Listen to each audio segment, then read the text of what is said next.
তারা যদি ভুল স্বীকার করে, তারা যদি সঠিক পথে আসে, আমরা তাদেরকে স্বাগত জানাবো। আমরা মনে করি রাজনীতি যে রাজনীতি করুক না কেন, এটা আমাদের এলাকা। আমরা এলাকায় সবাই মিলেমিশে থাকবো, সবাই একটি সুন্দর পরিবেশ আমরা সৃষ্টি করব এবং আমরা সবাই মিলে আমরা এগিয়ে যাব। আমাদের ছোট ভাই শাখাওয়াত হোসেন এই এলাকায় যতবারই আওয়ামী লীগ ক্ষমতায় এসেছিল ততবারই কিন্তু নির্যাতিত হয়েছিল, আহত হয়েছিল। বিনা অপরাধে গ্রেফতার করে পা ঝুলিয়ে তাকে টর্চার করা হয়েছিল। এলাকায় সবচেয়ে নির্যাতিত হয়েছেন আমাদের এই ছোট ভাই শাখাওয়াতের আব্বা যখন মৃত্যুবরণ করেন, শাখাওয়াত তখন কারাগারে। বহু চেষ্টা করে শাখাওয়াতের জামিন করিয়েছি, তাকে বের করেছি, কিন্তু শাখাওয়াত তার আব্বার লাশটা দেখতে পারেনি।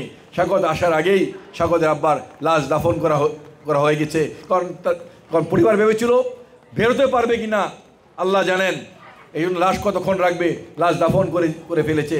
শাখাওয়াত লাশটা পর্যন্ত দাফন করতে পারেনি।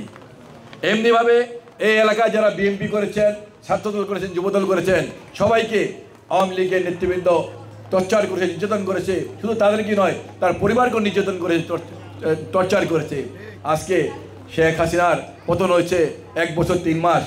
আমাদের নেতা কর্মীরা কিন্তু এই এলাকায় কারো বাসায় একটা ঢিলও সরেননি, কাউকে একটা থাপড়ও দেননি, কাউকে একটা গালিও দেননি। আমাদেরকে 457টি মামলা দেওয়া হয়েছে। আমাকে অপরাধ শুধু আমি বিএনপি করি, আমি বেগম খালেদা জিয়ার কথা বলি, আমি তারেক রহমানের কথা বলি, এটাও আমার অপরাধ। এই অপরাধে এই ফ্যাসিস্ট সরকার আমাকে 457টি মামলা দিয়েছে। তারপরও তারা নতুন মামলা দিল। মামলাটা কি? পুলিশের সাথে আমাদের মুহুর্মুহু সংঘর্ষের এক পর্যায়ে আমাকে গ্রেপ্তার করে, এই আমার পাশে দাঁড়িয়ে আছে আমার সহযোদ্ধা ছোট ভাই, সবাইকে আসামি করে আমাকে 1 নম্বর আসামি করে কোর্টে পাঠিয়ে দিল। কি দরকার ছিল ভাই? আপনাদের সাথে কোনো সমস্যা হয় না, মারামারি হয় নাই। আমি মিছিল করে যাচ্ছিলাম, রিক্সায় উঠলাম, আমাকে থাপা দিয়ে ধরে নিয়ে গেলেন। তো মামলা দিলেন কি? পুলিশের সাথে আমাদের মুহুর্মুহু সংঘর্ষ, বোমাবাজি। আমি 1 নম্বর আসামি, দীপক আসামি, শাখাওয়াত আসামি, হুমায়ুন আসামি, সুলেমান আসামি, সবাই আসামি। এই যে অত্যাচার, নির্যাতন, সব কিছুই সহ্য করে আজও আমরা বেঁচে আছি।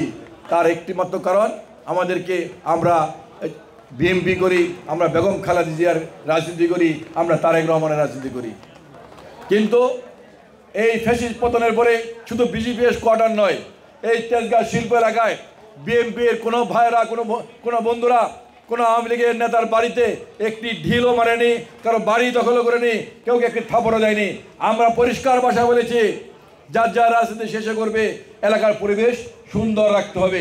যদি আওয়ামী লীগের নেতৃবৃন্দ তাদের রাজনীতি ভুল ছিল, এটা যদি তাদের মনে পড়ে, তারা রাজনীতি ত্যাগ করে তারা সঠিক পথে আসবে, এটা আমরা বিশ্বাস করি। ভুল মানুষই করতে পারে। তারা যদি ভুল স্বীকার করে, তারা যদি সঠিক পথে আসে, সঠিক রাজনীতিতে আসে, সঠিকভাবে রাজনীতি করে দেশ উন্নয়নের জন্য তারা যদি কাজ করে, আমরা তাদেরকে স্বাগত জানাবো। দেশে দেশে সবার সাথে দ্য নিউজ।